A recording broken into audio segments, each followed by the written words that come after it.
At the office holiday dinner, Daniel stood near the bar, laughing loudly with his coworkers.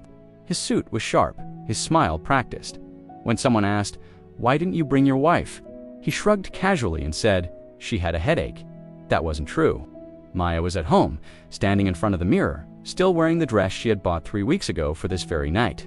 She had curled her hair carefully. The way Daniel once said looked more professional. She had even practiced her smile, soft, polite, invisible. Earlier that evening, she had asked him one simple question: "Should I come with you?" Daniel didn't even look up from tying his tie. "Honestly, it's more of a work thing. You wouldn't really fit my social circle." She waited for him to say more. "Why?" she asked. He sighed, annoyed, as if she was forcing him to say something uncomfortable. "You're great, Maya, but these people are different. They notice things. Things like what?" He hesitated for just a moment, too long. "Image," he said finally. "You know how corporate environments are." Maya knew.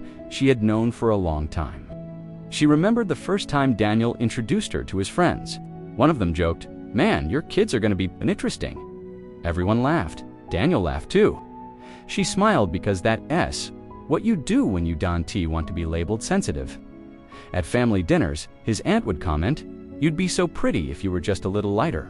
His own mother once suggested a brightening cream, claiming it was just skincare. Daniel never defended her. He never agreed with them either. He just stayed silent. But silence can be louder than any insult. It's an agreement in disguise. Months later, Maya discovered something by accident. Daniel had left his laptop open and a dating app notification popped up. It was an old account, still active.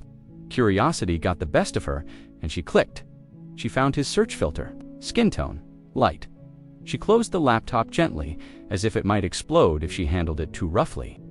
That night, she didn't cry. She folded laundry that was already folded. She washed dishes that were already clean.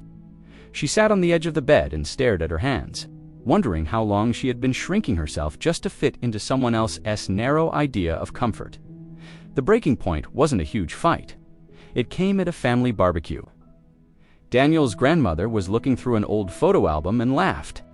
"Our family was never this dark," she said, glancing straight at Maya.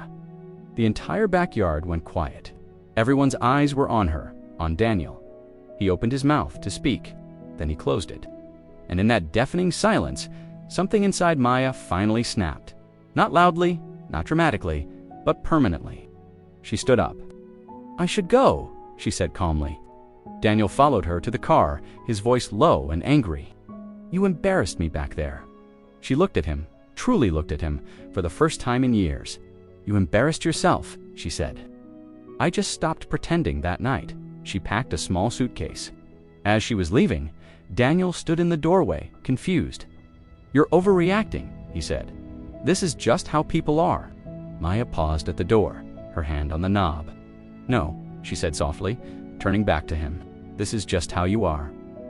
Months later, Maya was invited to speak on a community panel about colorism and identity.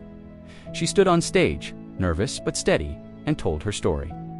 She didn't use names. She wasn't looking for revenge. She was just sharing her truth.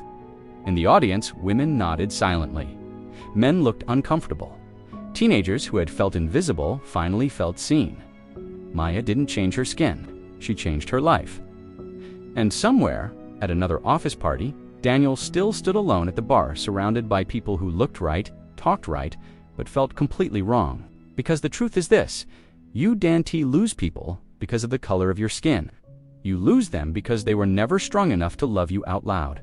If this story resonated with you, please share it. You never know who might need to hear it. Thanks for watching, and don't forget to subscribe for more stories that matter.